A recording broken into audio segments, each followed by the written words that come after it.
এই পৃথিবীতে এমন এমন মানুষ, এমন এমন ক্ষমতাধর মানুষ ছিল, তারা বলেছে যে ফাকাল, অতঃপর সে বলল, ফেরাউন কি, আনা রাব্বুকুমুল আ'লা।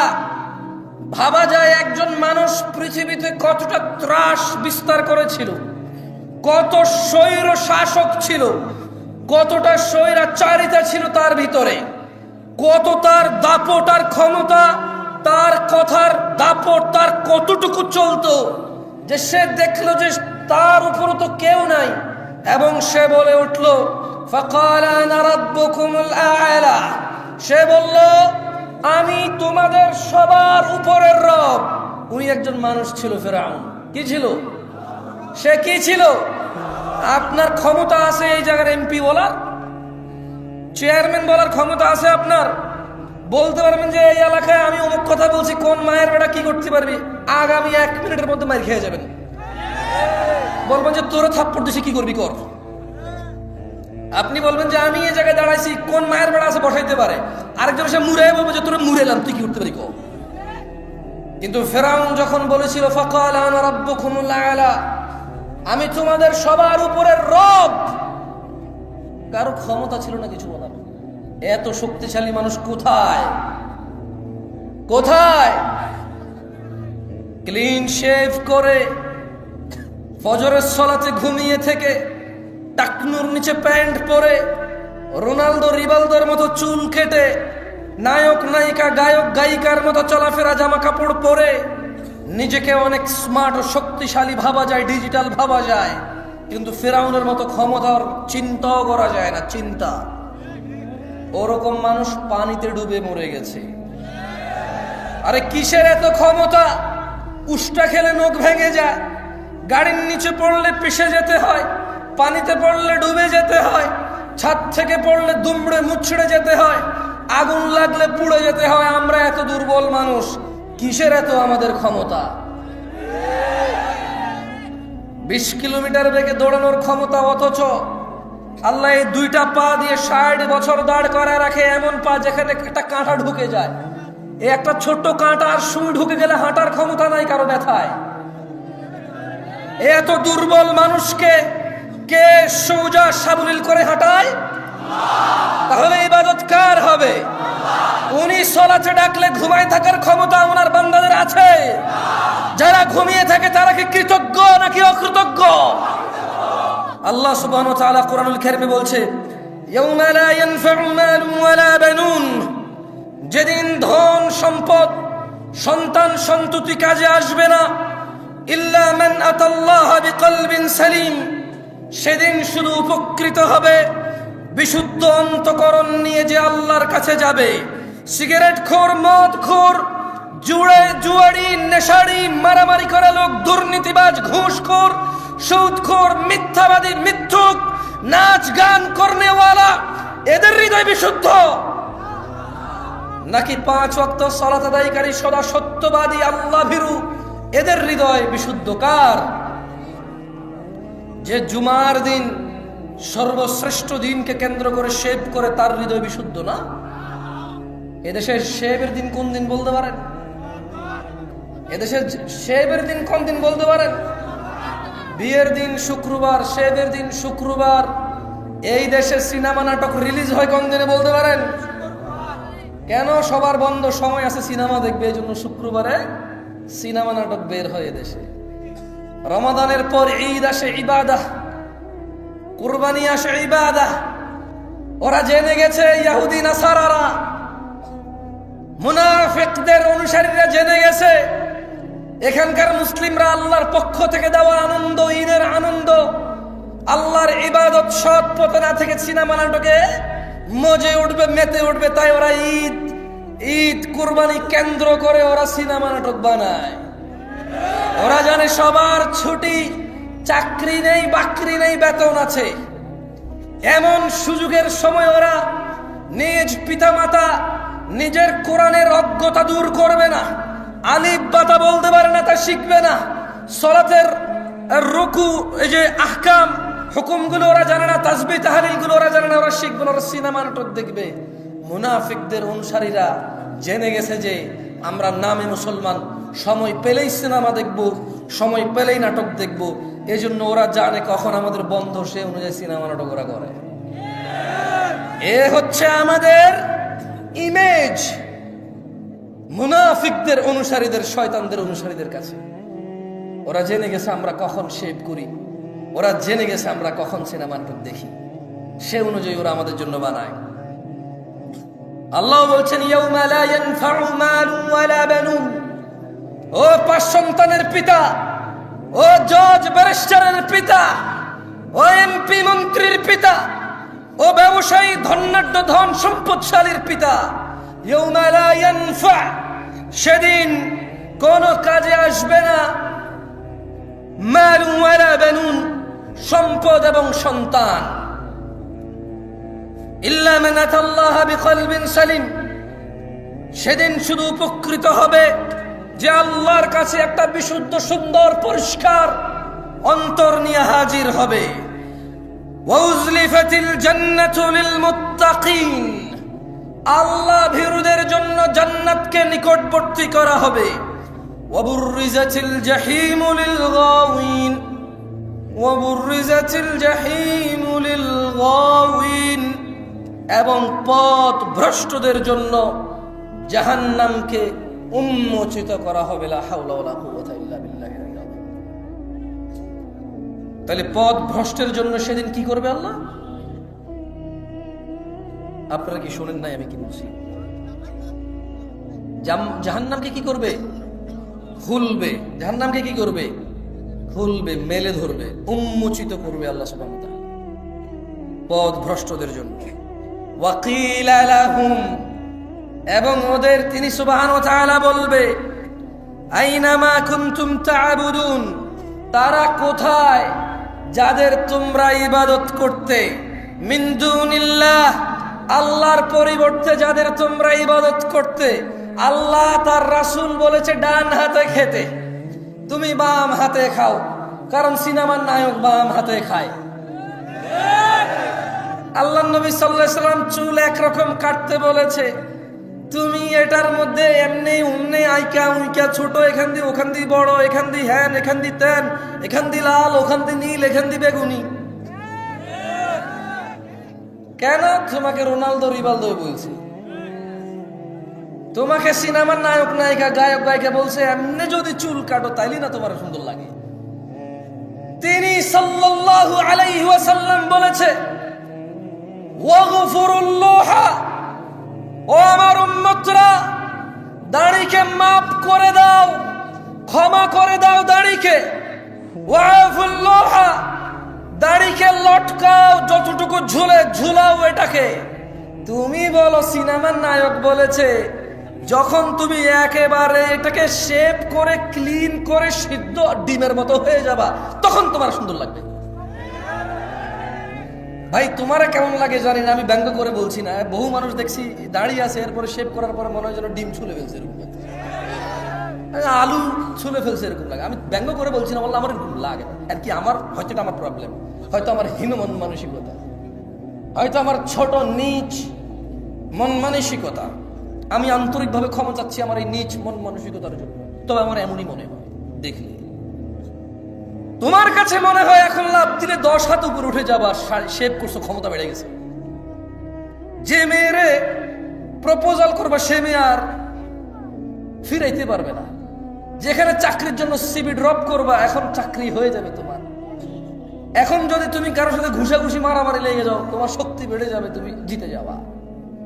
দাড়ি কাটছো এই জন্য, আমার এরকম মনে হয় না। আমার কাছে তোমার সিদ্ধ ডিমের মতো লাগে। আপনি নিজে তো শেভ করেন, ঠিক ঠিক বলছেন। আপনার কাছে কি মনে হয় আপনি ঠিক বেঠিক হবে এই জায়গায়? আমি একবারও জিজ্ঞেস করছি ঠিক কিনা, একবারও জিজ্ঞেস করছি। আমি যা বলি তার যদি সত্যায়ন আপনি করতে হয়, তাহলে আমি কি এখানে পরীক্ষা দিতে আসছি? মানে আমি বলবো ঠিক কিনা, আপনি বলবেন ঠিক, তারপরে ঠিক হবে, তাহলে আমি কি এখানে, আমাকে আনছে কেন? আমাকে আনছে জেনে বুঝে বলার জন্য।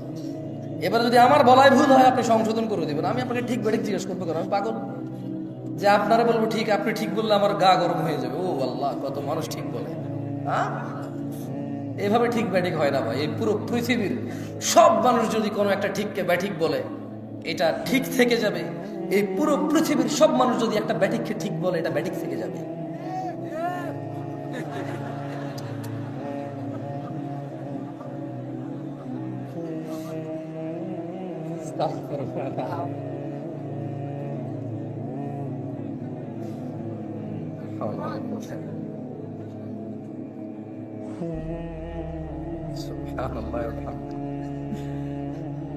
আচ্ছা, আমি 2-3 বার ঠিক কিনা জিজ্ঞেস করবো, আপনারা জবাব দিবেন। তাইলে আশা করি মনের ভিতরে যেটা এতক্ষণ না বলতে পারার কষ্টটা চলে যাবে। ঠিক কিনা, ঠিক কিনা, ঠিক কিনা, কি ঠিক? এই দেশে ঠিক কিনা বলার পরে যে ঠিক বলে সবাই, এটার কোনো ঠিক থাকা দরকার নাই। এই ঠিক কিনাটাই ঠিক, বুঝছেন? কোন সাবজেক্ট হওয়া লাগবে না, ঠিক কিনা এটাই একটা সাবজেক্ট, এটাই ঠিক। এবং ধরেন আমি বলি, আমাদের অবস্থা এমন, আমি দেখলাম যে ধরেন এক্স ওয়াই রে ঘুষি দিছে, আমি হইলাম জেড, এটা দেখছি। এক্স ওয়াই রে ঘুষি দিছে, আমি জেড দেখছি। এখন এক্স এসে যখন আমার বলো যে জামশেদ ভাই কোন জীবনে বেয়াদবি দেখছেন? না। আপনাদের সাথে কোনোদিন বেয়াদবি করছি? না, আসলে করেন নাই। ভাই আমি মারছি? না, আমি তো দেখি নাই।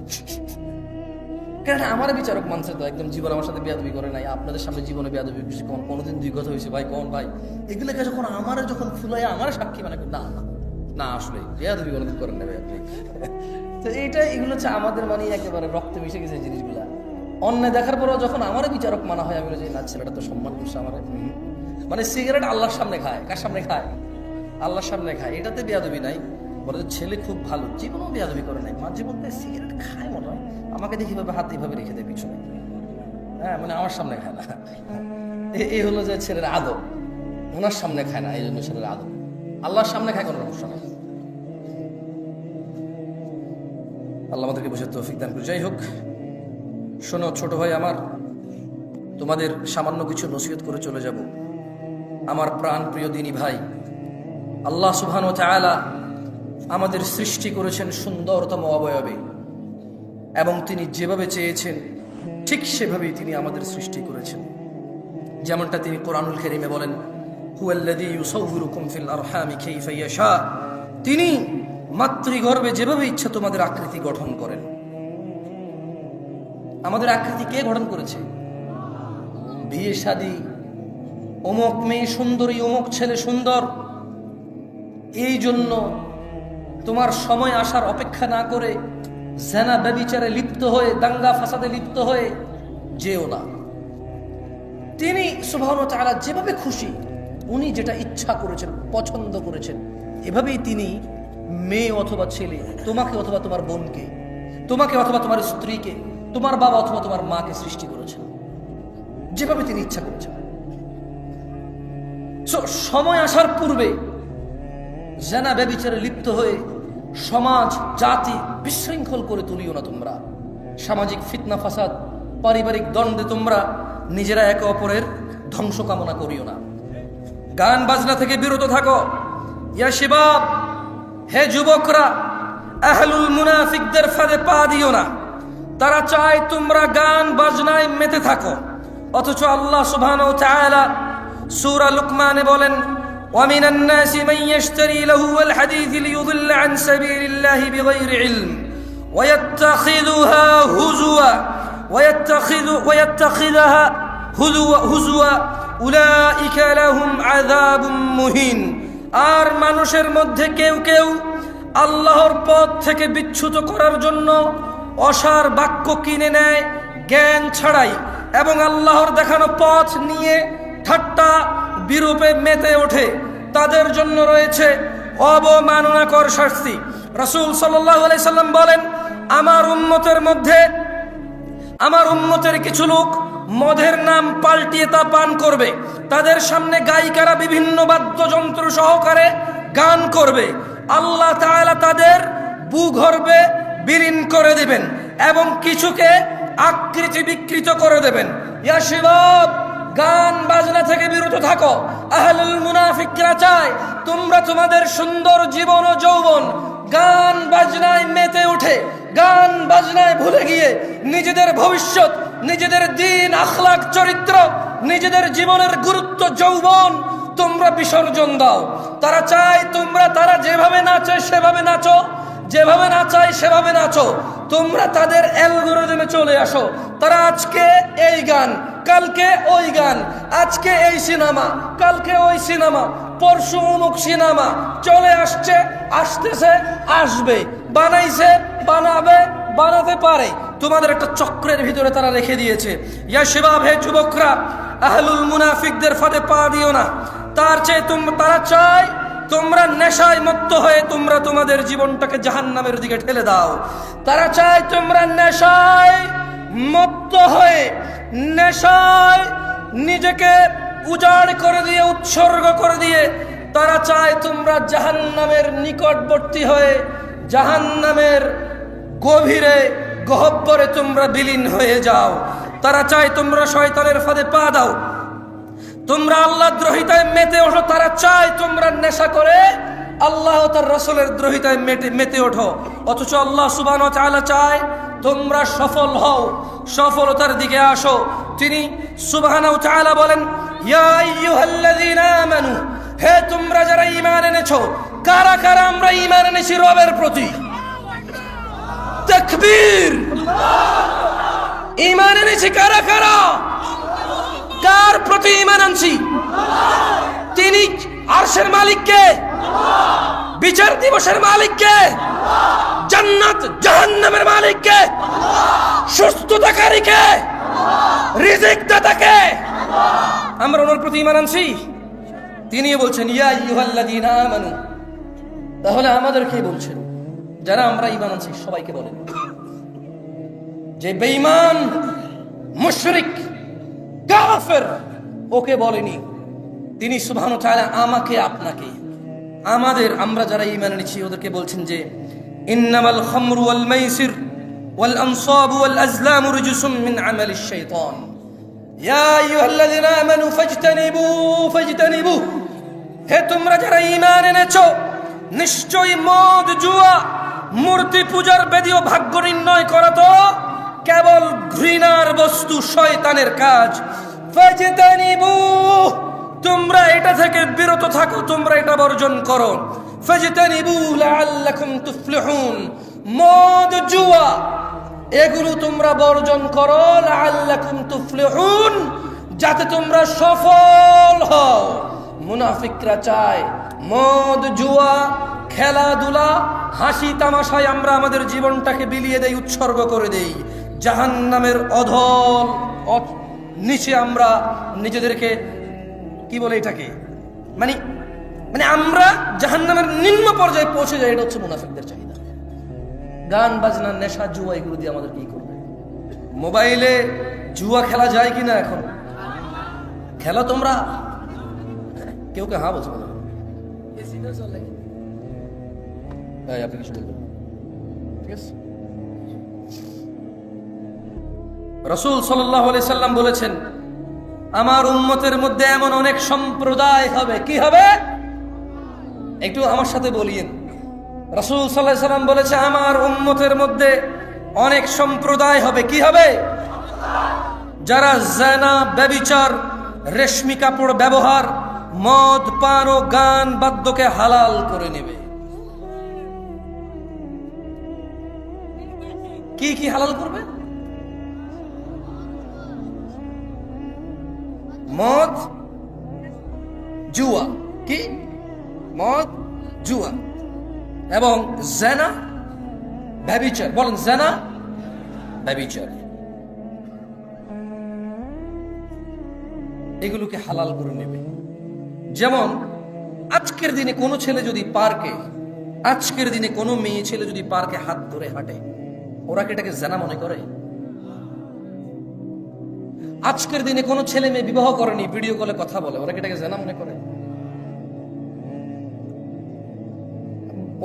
ওরা ভাবে আমরা তো উলঙ্গ হইনি, আমরা তো দুইজন উলঙ্গ হইনি, দুইজন আমরা কোনো গোপন সম্পর্কে জড়িত হইনি। ওরা মনে করে শুধু দৈহিক মিলনই হচ্ছে জিনা, এর বাহিরে আর জিনা নাই। ওরা বলে এই জন্য আপনি দেখবেন কিছু ছেলে প্রশ্ন করবে, হুজুরদের কাছে করে, আমি তো আসলে বড় আলেম না, অনেক আলেমের কাছে প্রশ্ন যায় যে আমি নিয়েন না, মনে কষ্ট নিয়েন না, লজ্জা পাইয়েন না, এই তোমাদের যে ক্যামেরাগুলো তোমরা এখন ঘুরাবা না কেন, একদম যেভাবে সেভাবে স্টিল থাকুক।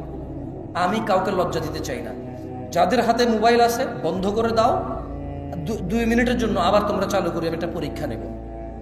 যাদের হাতে মোবাইল আছে তোমরা বন্ধ করে দাও, যেগুলো চলতেছে এগুলো তো কাউকে দেখা যাচ্ছে না। আমি যে প্রশ্ন করবো স্টেজের আশেপাশে আপনারা কেউ হাত তুলিয়েন না, কেমন? কারণ ওই ক্যামেরায় চলে আসবে তো। আমি চাই না আমার কোনো মুসলমান ভাইকে আমি অপমান করি, এটা আমি চাই না। আমি চাই না ওর সম্মান নিলামে উঠে যাক, ফেসবুক উঠে যাক, ইউটিউব উঠে যাক, আমি চাই না। আমি চাই ইসলাহ, সংশোধন। আমি কি চাই? সংশোধন। আমি একটা প্রশ্ন করবো, আপনারা সত্যি জবাব দিবেন আমাকে, কথা দেন। লজ্জার কিছু নেই, কেউ কারো দিকে তাকাবেন না, কেমন? এখন আমি আপনাদের একটা প্রশ্ন করবো, আপনারা জবাব দিন, এবং কেউ কারো দিকে তাকায়েন না।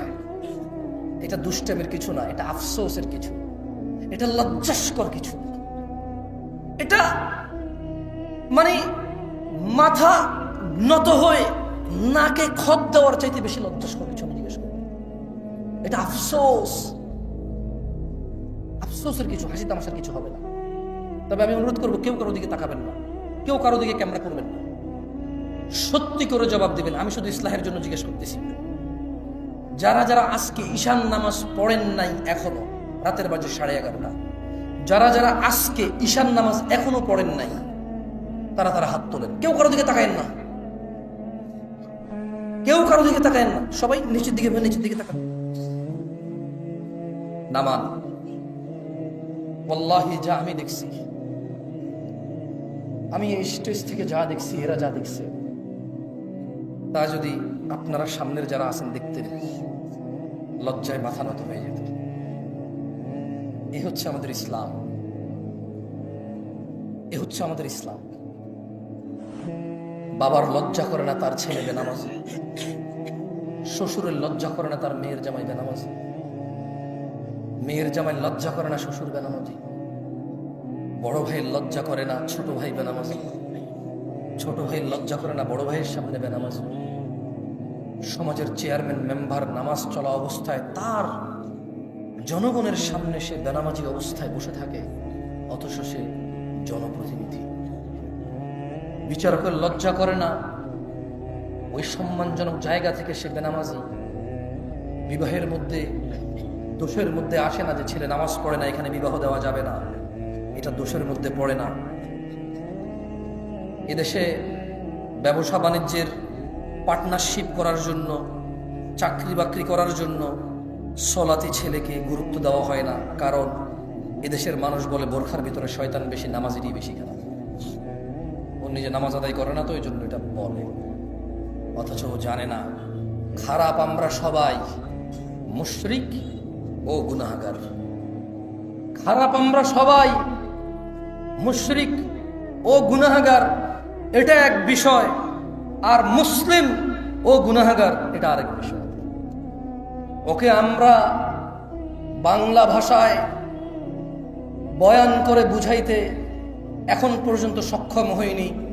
গুনাহগার মুসলমান আর গুনাহগার মুশরিক দুটার মধ্যে আসমান জমিনের পার্থক্য আছে। গুনাহগার মুসলমান আল্লাহ শাস্তি দিবে অথবা শাস্তি দিবে না, ক্ষমা করবে, কার ইচ্ছা? আল্লাহর ইচ্ছা। জান্নাতে যাবে, শাস্তি পেয়ে হলেও যাবে। আর বেঈমান গুনাহগার, কাফের গুনাহগার, মুশরিক গুনাহগার, ওর জান্নাতে যাওয়ার কোনো অবকাশ নেই। সালাত, নামাজ যে মধ্যখানের অন্তরায়, নামাজ যে মধ্যখানের অন্তরায়, এটা ওকে আমরা বুঝাইতে ব্যর্থ হয়েছি। ও সালাতকে সাপ্তাহিক অনুষ্ঠানে পরিণত করেছে। ও 5 তলা মসজিদ এজন্য করেছে কারণ জুমায় জায়গা দেওয়া যায় না, ফজরের জন্য করেনি। ধিক্কার এমন পরিকল্পনাকারীর উপর। আমি জামশেদ মজুমদার বলি, সেই মনীয় লজ্জা পাও তুমি। আমি ব্যক্তিগতভাবে বলি, লজ্জা পাওয়া উচিত তোমার। 5 তলা মসজিদ তুমি ফজর, জোহর, আসর, মাগরিব, ইশা 5 ওয়াক্ত নামাজের পরিকল্পনা করে করনি, শুধু জুমার নামাজকে পরিকল্পনা করে করেছো। তুমি সলাতুল জুমআকে সাপ্তাহিক অনুষ্ঠান রীতি রেওয়াজে পরিণত করেছো। তুমি সলাতকে সপ্তাহের এক ওয়াক্তে গিয়ে ঠেকিয়েছো। সলাত মুসলমান ও কাফেরের মধ্যে পার্থক্য বুঝাইতে অক্ষম হয়েছে তুমি। মসজিদের সভাপতি, তুমি নিজেই তো সলাত আদায় করো না। সত্যি কথা বলেন, যারা নামাজ পড়েন নাই তারা তো পড়েন নাই, যারা নামাজ পড়েন তারা একটু হাত তোলেন তো, পড়েন সবসময়। আচ্ছা বলেন তো, টাইলস কি আপনার জন্য জরুরি নামাজ পড়ার জন্য? Fan, AC? যারা সলাত আদায় করে এত দরকার না, মানে হইলে ভালো, গরম লাগে ফ্যান চললে বাতাস লাগবে, নালে ঘামা যাবে একটু কিন্তু। কার্পেট হইলে ভালো, নালে ওই যে সিরামিক শক্ত অথবা ফ্লোর শক্ত, হাঁটু অথবা ওই যে পায়ের, এটাকে কি বলে ভাই, পায়ের যে জায়গাটার নাম কি বলে, সরি টাকনু, তো টাকনু এই হাড্ডিটা নালে কালো হয়ে যাবে ফ্লোর, এই তো একটু ব্যথা লাগবে, দীর্ঘদিন নামাজ পড়লে আস্তে আস্তে কালো হয়ে যাবে এটা, ওই চাপ খেয়ে খেয়ে, এই তো আর কি। কার্পেট দিলে একটু আরাম লাগে। সলাত আদায় করে কি কার্পেটের অপেক্ষা করে, ফ্যানের অপেক্ষা করে? শীত গরম বুঝেও বোঝে না। কার জন্য এই সুন্দর, না কার জন্য এই সুন্দর সুন্দর মসজিদগুলো বানিয়ে রাখেন? শুধু জুমার সালাত আদায় করার জন্য। মুসলিমদের টাকা অপচয় করা ছাড়া কিচ্ছু না। বানান বানান, আল্লাহ তৌফিক দিকে একসময় ভরে যাবে ইনশাআল্লাহ, ভরে যাবে ইনশাআল্লাহ। কারণ দিন অনেকের কাছে স্পষ্ট এখন, মাশাআল্লাহ। আমি এতটুকু বলতে পারি, আজকের দিনের মুরব্বীরা, আজকের দিনের যুবকদের অনেক ভুল দেখে। এগুলো হচ্ছে টেকনোলজি, মানে ওদেরকে দ্রুত করে দিছে, ওদেরকে কি করে দিছে, ফাস্ট করে দিছে। এছাড়া মুরব্বীদেরকে যদি আমি বলি, বুকে হাত দিয়ে সত্য কথা বলেন তো, আপনার যুগের যেই জোয়ান পোলাপান ছিল, এখনকার যুগের পোলাপান কি অনেকেই দাড়ি রাখে না? বলবে যে হ্যাঁ, আগের তুলনায় এখন অনেক বেশি রাখে। এখন অনেক ছেলে পেলে, অনেক পয়সাওয়ালার ছেলে পেলে, অনেক স্মার্ট ঘরের ছেলে পেলে, অনেক জেনারেল ছেলে পেলে 5 ওয়াক্ত নামাজ পড়ে দাড়ি রাখে, মাশাআল্লাহ। এরকম আছে এখন। এখন অনেক মানুষ দিন শিখতে চায়। একটা সময় মাহফিলে এত মানুষ, এটা কল্পনা করা যেত? কল্পনা করা যেত? মুরব্বীরা যারা আছেন, করা যেত না। এখন মানুষ চায়। আমি আমার বক্তব্য 33 হয়ে গেছে, যেহেতু আপনারা বিরক্ত হন নাই, আমি আর 7 থেকে 8 মিনিট কথা বলে যাব। আমি আপনাদের অনুরোধ করব, আমি সেই দূর থেকে আসছি, অনেক দূর থেকে আসছি আমি। আমার এই আশা, আপনি আস্থা রাখেন। আমি আল্লাহর কাছে অতটুকু কামনা করি, আমি আল্লাহর কাছে বলি যে ইয়া আল্লাহ, যেহেতু আমি যদি কাউকে কিছু শিখাই, সে যদি আমার থেকে শিখে এটা আমল করে, সে যতটুকু পাবে তার থেকে কমবে না, আমাকে তুমি অতটুকু দিবা।